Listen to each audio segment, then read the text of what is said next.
Yes. Kiki, I gave you a handwritten note earlier today, and I told you I'd come by on Thursday afternoon. Yeah. And I just want to make sure that you hang on to that note. It's 2 years old, and I can't lose it. Oh, I have it right here in my hand. Okay, I just want to make sure that you hang on to that because that's a letter that I wrote to my son.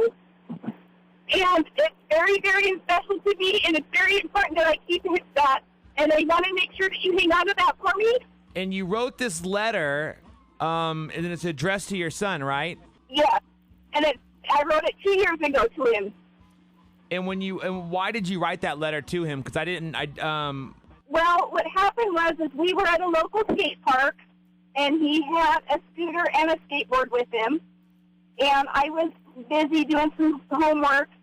And when we left the park and got home, we were unloading the car, and I realized he had lost his scooter down there at the park.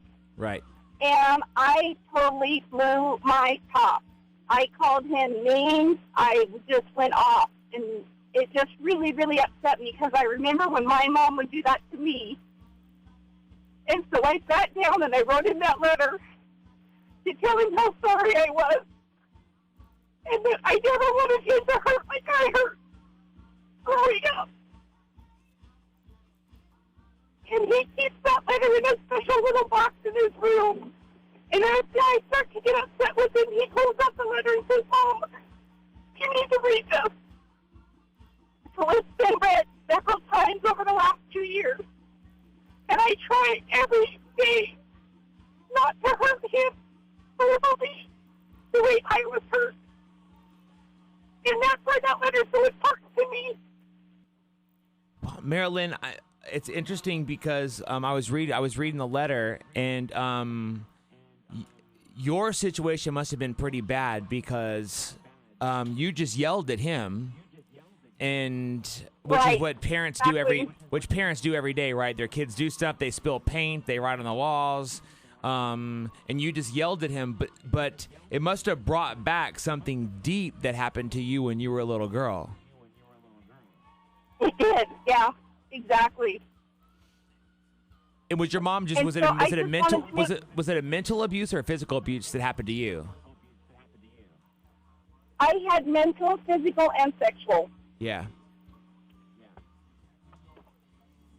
And so you just and so I go ahead. And when I lost it with him, I wanted to make sure that he knew that I really do love him, and that isn't me. That isn't who I am. Mm-hmm.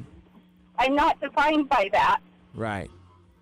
And I don't want him to have to be defined by it. Well, listen, Marylyne. And so I wanted to make sure that I think you're probably a pretty amazing mom.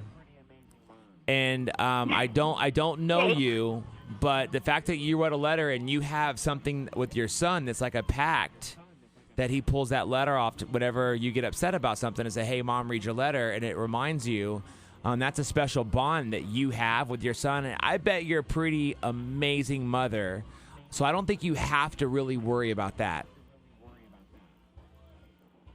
Well, I do, because there's still times that I get really upset, and I shouldn't. I mean, there's things that happen in life that just really bug the crap out of me, and I let it get to me more than it should. And so I just wanted to make sure that you didn't lose that letter because that is very, very important to me. Listen, I'm going to keep this on me until I see you on when? Thursday? On Thursday at 2:30, I'll be there, yep. I will keep this letter on me, and then you know what? One of these days, you'll get to the point where you won't need this letter anymore, Marylyne. And when that day happens, I want you to come back and find me and go, let's burn this letter up together. Okay, I'll do that. But until then, Marylyne, I have it right here, and I'm putting it on me in a safe place. Okay, I appreciate that. You have a great night, and I'll see you on Thursday. Okay, I think that you're a beautiful person, a great mom, and I hope to meet your son soon. All right, thanks. And here's my kiss of kindness for you. Mwah. Mwah. Thank you. See you later. All right, bye. Bye-bye.